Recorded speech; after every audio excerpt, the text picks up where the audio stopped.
What's up everyone? Hope you're all doing well. Let me ask you something. Have you heard of the term holding space? This is very important in every kind of relationship. Friendships, family relationships, romantic relationships. Holding space means being fully present and supportive for someone without trying to fix, judge, control, or minimize their experience and feelings. Just being with them in whatever they are going through. It's about creating a safe, non-judgmental environment where the other person feels heard, validated, and accepted. And honestly, we don't talk about it enough. So how can we hold better space for the people in our lives when they need our support? Before we get into details and explore how we can actually hold space for loved ones, if you are new here, take a second to click on that subscribe button right below so that you do not miss out on my future videos. Let me give you a few examples of holding space. Sitting with a friend who is going through a tough time and just listening to them without telling them what to do is an example of holding space for someone. Letting someone cry without saying things like, "Don't cry, it's not that bad." Or supporting a loved one making a difficult decision without pushing your own opinion. Why it matters? Well, because holding space helps people process emotions, feel seen and valued, and gain clarity on their own terms. It strengthens relationships and builds trust because it shows that you respect their experience without trying to take control of it. I mean, think of the last time you were going through something hard. Maybe you lost a job, had a breakup, or were just feeling off. Who was there for you? And more importantly, how were they there for you? Because there is a huge difference between someone saying, "Oh, that's bad, but have you tried this or that?" versus someone just sitting with you and saying, "Man, that's really tough. I'm here." Look, what I'm saying is to pay attention to the timing and the feeling of that person at that moment. I'm not telling you to not ever give advice because, of course, you might want to try to come up with some advice, try to help in some way, and that's a great thing to do. But pay attention to the fact that whether the person is ready to hear what you're going to say and accept your help, or do they just need to get their thoughts together and understand what they are feeling, process all that within themselves first without someone else confusing them or not letting them feel their feelings? Let's say you are catching up with a friend over coffee, you had a bad day and you're feeling super overwhelmed, and when you try to vent to your friend just keeps throwing advice at you. It just might make you feel more frustrated sometimes because maybe at that second you just don't want advice. Maybe you just want someone to get it. Like, just let me feel what I am feeling for a second, right? Maybe you aren't looking for a solution. You just need someone to sit with you in it. That's literally holding space. It's just being there for someone without jumping in to fix or change anything. Have you experienced that? You ever try to vent to someone and instead of just listening, they immediately jump into, "Here's what you should do." Have you tried meditating? I mean, maybe, but right now, I just need to just talk about it. Maybe that's all I need at this second. Like, let me feel my feelings before you give me a life hack. Sometimes the best thing you can say is nothing. Just listen, right? Sometimes the second you open up, people get uncomfortable with silence and rush to fill it with, "Oh, you should do this," or "Look on the bright side." They usually mean well, but maybe you don't want a silver lining at that moment. You just need to let the storm pass first. I know when someone is struggling, we want to help, right? Our instinct is usually to do something, offer advice, fix the problem, find solutions, but sometimes what they really need is for us to be really present. Just listen. Some people don't realize how powerful it is to just listen. No interruptions, no judgment, no saying, well, when that happened to me, and telling your own story. Well, no, just being there. That's it. And holding space isn't just for when someone is sad either. It is for any big emotions, grief, excitement, confusion, and even just processing life changes.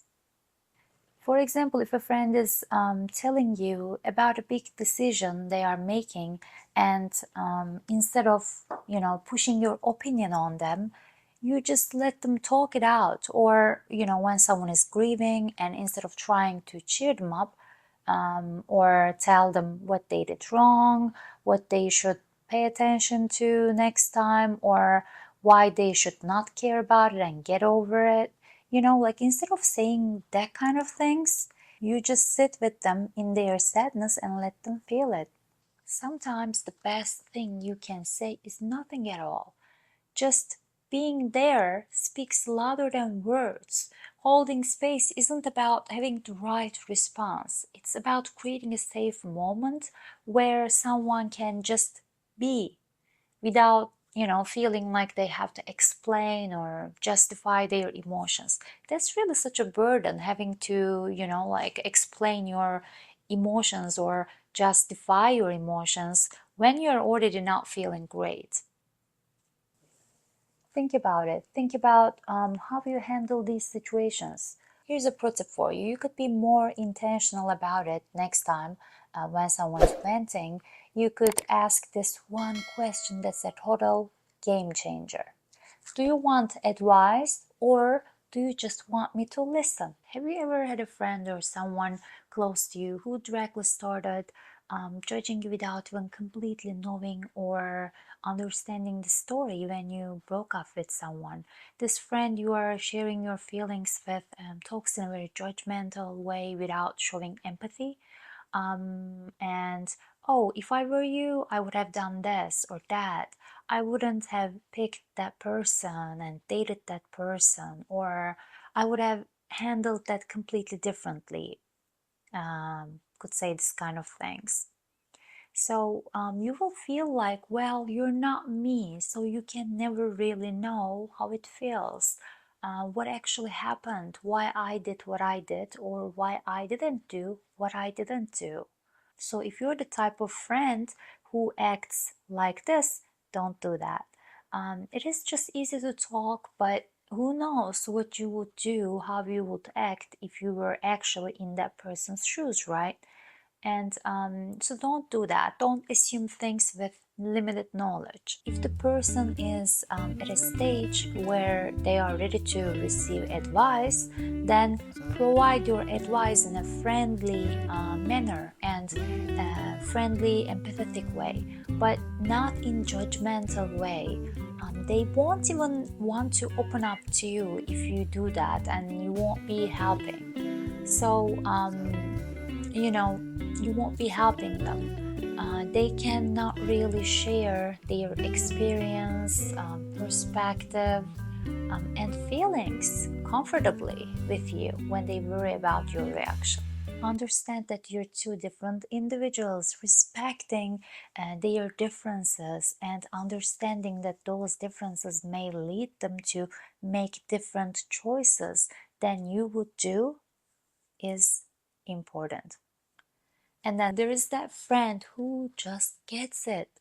Instead of jumping in with, oh, maybe you should do this, or have you tried that?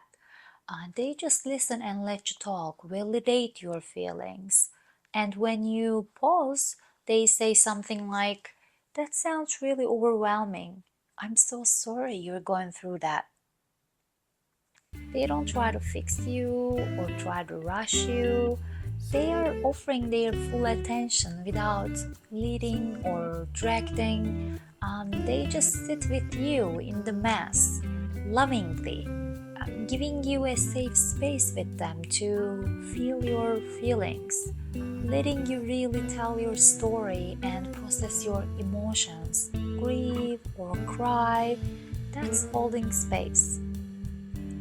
Yeah, so remember that this might not be the right time to tell them what to do and give advice, better not to say much. Also, do not keep asking, how are you doing? Are you doing better? Next day, you are asking the same questions again. It might feel like a burden for them to answer that question. Like, are you feeling better?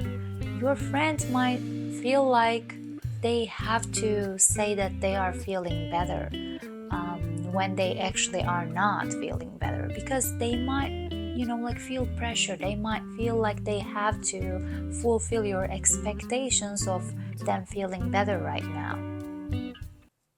They need to process their emotions, and instead of blocking that or rushing them, you just need to provide a safe space for them while in your mind and in your heart, keeping positive healing emotions and thoughts for them energetically. So if they just want you to listen, do that, nod and say, I hear you. Offer them a snack, whatever. Just let them know they are not alone. Holding space is one of the best things that we can do for each other. It builds trust, deepens connections, and honestly, that's what we all really need sometimes. When holding space is needed most. When is holding space most important? Anytime someone is going through something big, grief, stress, anxiety, self-doubt, even just a bad day. It's especially important when they feel vulnerable. And when people don't hold space well, when they dismiss feelings, like the classic, just be positive, or other people have it worse. Or when someone immediately makes it about themselves, like if someone says, I'm really struggling with work right now, and they go, oh yeah, me too, last week was awful for me. Suddenly it's not about the first person who brought it up anymore. Sometimes the best way to hold space is just to pause and keep the focus on them. Here's a little simple guide to sum it up. If you want to hold space for someone, here is what to do. So, listen more than you speak. Just let them get it all out. Don't interrupt, don't jump in with advice or solutions. Just listen. Show that you're emotionally available to listen to them. Offer empathy, not just sympathy. Allow them to feel whatever they need to feel, whether it's sadness, anger, confusion, or joy, without trying to change their emotions. Validate their feelings. A simple, that sounds really hard, or I totally understand why you feel that way, goes so much further than don't worry about it, or you'll be fine. Those words don't really help. We all know that, don't we? Ask what they need. Sometimes they do want advice, and sometimes they just want to vent. So you can literally ask, do you want advice, or do you just want me to listen? So avoid judgment or unsolicited advice unless they ask for it. Be comfortable with silence. Holding space means letting them process their emotions, even if that means sitting in silence for a moment. And don't make it about you. Well, I know it's so tempting to relate by sharing your own story, right? But sometimes the best thing you can do is to just hold off on that. And here's the thing, you also need to hold space for yourself. I mean, we might be so good at showing up for others, but do we actually sit with our own feelings, feel what we need to feel? Or do we just distract ourselves, scroll through our phones, push emotions away? Just like we hold space for others, we need to give ourselves permission to sit with our own emotions without judgment. Alright, so if you take one thing from this episode, let it be this. Holding space is powerful. It's one of the greatest gifts. You can give someone your full, present attention without judgment. And next time, when a friend or loved one is going through something, when they are opening up, try this out. Resist the urge to fix it right away. Just listen, hold space, be present. Instead of rushing to fix things, just be with them and see if they want advice or not. See how it shifts the conversation and maybe come back here and let me know.